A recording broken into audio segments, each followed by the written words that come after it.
Okay, so we're going to pick up where we left off. We're on page 4 now, and looking at example 5a, you guys just pointed out the fact that this one starts with a negative. To get rid of that negative, it's almost like having a negative GCF. If we divide everything, that is mathematically sound, right? I can do whatever I want so long as I do the same thing to both sides. Yes, and you could also if you factor out a negative, it would do the same thing. I mean, you usually wouldn't put the 1, but if you factor out the negative, you would end up getting x squared. All the signs are going to change, right? X squared, what does this term become? Good. What does this one become? Equals still 0. Okay? So if you factor out the negative, it's going to look exactly the same. And there's nothing to be done with that negative 1. It's just out front. It's not going to change your factors at all. Okay, so once you have that factored out, you factored out or divided out. How could you get x by itself now? What are the factors? Yes, what are they? X minus 2, x minus 9, because negative times a negative is a positive. Negative plus a negative gives us a negative. Very good. So then x minus 2 equals 0, or x minus 9 equals 0. And what do you get for x? X equals 2, x equals 9.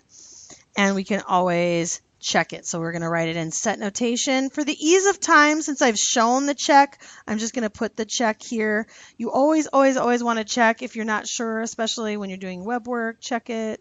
Well, you check it by checking your answer there. But on a test, especially, make sure you plug it in and check, okay? So just because I want to get to some other examples, I'm going to move on, and I'm not going to do the check. It's such a bad thing to not show you it. Okay, so what am I going to do here? Is this in standard form? No. What do I need to do to get it into standard form? Can I just ask one question? Yes. Yes. When you're checking it, do you need to check the negative x squared plus 11x minus 8? Yes. Check in original. I tried to do that. Oh, did it not work? Okay. All right. Let me check it. Let me see. I guess I need to check it. Okay. So let's do the check. So it would go like this. The reason why this is important that the negative is out here, if you did negative and then you plug in 9, do you see the difference of where that negative sign goes? Because you see that negative is not in, oops, you're not seeing what I'm talking about. Yes, that is...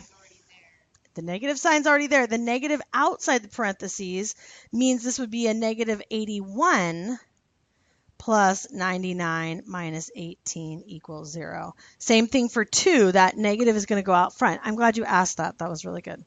Okay, for the next one, how do we get it into standard form? What are we going to need to make sure we do? Subtract 30. So I'm actually just going to go through with you right now and show you how we can set these up so that you can go back and factor them. So we're going to subtract 30 from both sides. What do we get when we subtract 30? Minus y minus 15 equals 0. Unless you really want me to factor this one. This one you would need to use what method? Would it be helpful to see the AC method again? Divide by 9. Where are you getting the 9? Oh. Yes, 2 times, we're going to do the AC method. Okay, I will factor it. AC, 2 times negative 15 is negative 30, right? 2 times negative 15, and has a sum. What are we looking for? A sum of what? Sum of negative 1. So think about two numbers that are really close together, right? Because in order for this to be negative, they have to have opposite signs. What would it be? 5 and 6. Which one's negative? Oh, in order for us to get a negative, we have to have opposite signs, right? And here to get a negative 1, we would need to subtract. The 6 would need to be bigger. So let's just do the AC method. And which one do you want to couple next to the, I'm going to put the negative 6y here. Doesn't matter, but 5y minus 15 equals 0. And now we factor by grouping. This is AC method, people. Yeah. Okay. Factor by grouping. What am I going to factor out of the first two? 2 and y. And we get y minus 3, right? What do I factor out of the second two? Y minus 3 equals 0. 2y plus 5 times y minus 3 equals 0. I needed a little more room, so I'll go over here. 2y plus 5 equals 0, or y minus 3 equals 0. Y minus 3 is a little easier to solve, right? What would you get for y minus 3? Y equals 3. What about this one? Well, let's find out exactly what it is, right? Let's use algebra. 2y equals negative 5, divide by 2. So you have, this is like solving a two-step linear equation. Okay, negative 5 halves and 3. And I've run out of room to check, but literally you're plugging those back in. Just be careful of your parentheses. Remember to do your exponents first. Okay, what would we need to do to get this one ready to solve? Minus 4 from both sides. 9t squared minus 4 equals 0. Okay, so let's just go through right now the last few problems. I'll come around for the other questions that come up in a moment, but I'm just going to go through right now. Let's get these set up because we also have some harder problems on the back side here that I just want to mention how to do these. We have some cubic that we can still factor these actually, and I'll show you how we do that in just a moment. Okay, how would we do this problem here? What's the first thing you would want to do? Minus 4, okay, to set it equal to 0. So step 1, we want to set equal to 0. Negative 16, t squared minus 32t. What's that going to be? 128, okay, equals 0. Now, I hope you're going to want to start looking for a GCF. Good. You want to start looking for a GCF. Now, I would love it if 16, I know 16 goes into 32. Wouldn't you want to know if 16 goes into 128? Yes? It does? Perfect. So we can divide that out. Yes, did you have a question?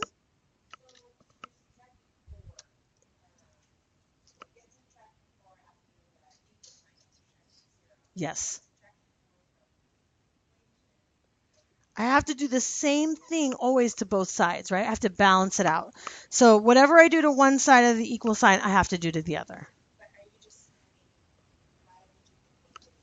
Because I wouldn't be able to subtract it from these because it wouldn't be like terms. Yes, good questions. Okay, what could we divide by? What's the GCF? Did you have a question? What is it?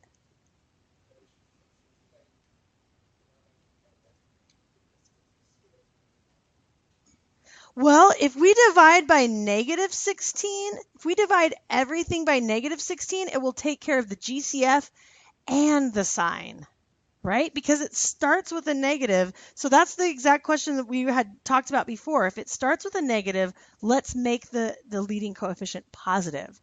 Here, do you see why I could divide everything by negative 16? And why would I want to do that? Yes, the GCF.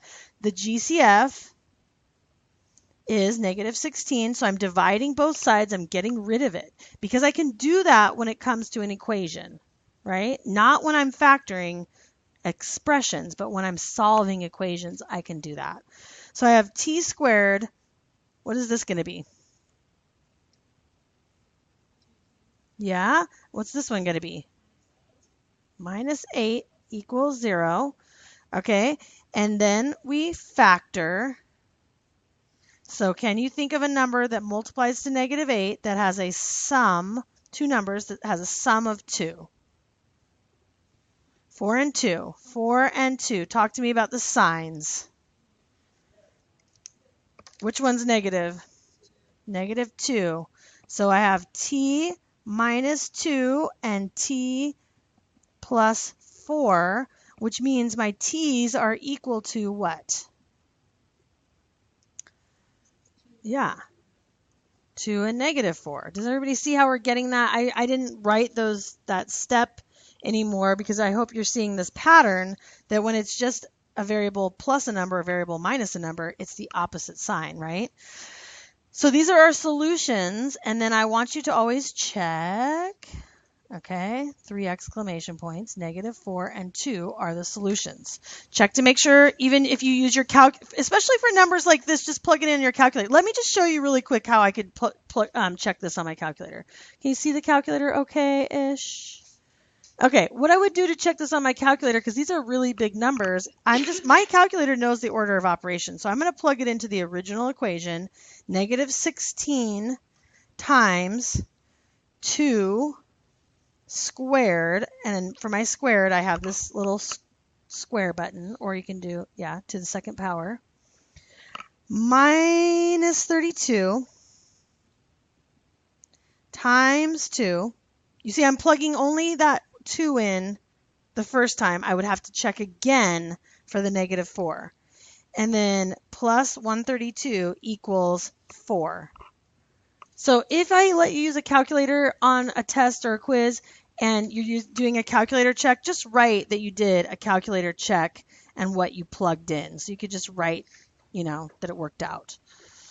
Okay, let's go on to this one right here. So this one is not quadratic. This is actually called a cubic function.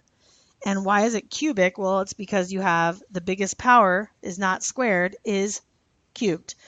What's the very first thing? It's already written in what kind of form? Standard form. But it's not quadratic. You could not really minus them. You could factor it out, right? So the GCF equals y. Now, before you saw that I divided by the GCF. Do I want to divide everything by y? No. Why don't I want to divide? I want to factor out the y, but why wouldn't I want to divide it? Exactly. And what would happen was, I don't know what y is. I'm trying to solve for y, so I can't divide by it. It's not going to help me. I don't want it to go away. I want to isolate it, right? I want it to be solved. Now, once I factor out that y, I can continue to factor, correct? So what would be the factors of the next part? Y plus 5, y plus 4, yeah? And here you might notice I actually have 3 solutions because this is also a factor, isn't it? So one of my factors is y equals 0. Another one is y equals -5. And this one is y equals -4. So for this cubic function, I have 3 solutions, -5, -4, and 0. So I have 3 solutions. Okay? And go ahead and you can plug in, especially when it comes to cubes, you can plug that in on your calculator and see if it works. Yes? Possibly.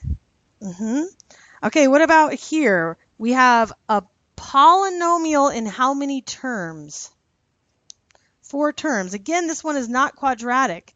What do you do to factor something that has 4 terms? Group. Factor by grouping. Okay, so factor by grouping. That's because you don't have any greatest common factors, but you do in the groups. So what's the greatest common factor in these 2 groups? X squared, and then you have x minus 4. Good. What's the greatest common factor of the last 2? Yes, -9 x minus 4 equals 0. Are you with me? Any questions? What's the next step? Put it in factored form, right? So we have x minus 4 times x squared minus 9 equals 0. Is there anything else here that can be factored? Oh, because that right there is dots, right? X minus 4. No. Well, I mean, no, it doesn't. So you mean does it matter if I write it like this, x squared minus 9 times x minus 4? Not at all. It's the same exact thing. Okay, so what do we factor the dots to? Plus 3. So what are my solutions here? 4, 3, and negative 3. Again, I have 3 solutions. Right? Because they're going to be the opposite of their signs. You can always write equals 0 and do that step, to solve it. And then, of course, you want to check. And I'll come around, especially if you're having, if anyone needs me to show how to do the check again on the calculator. Again, just making sure that you use parentheses, especially when it comes to negative numbers. Okay? So you guys have some group work to try these problems out.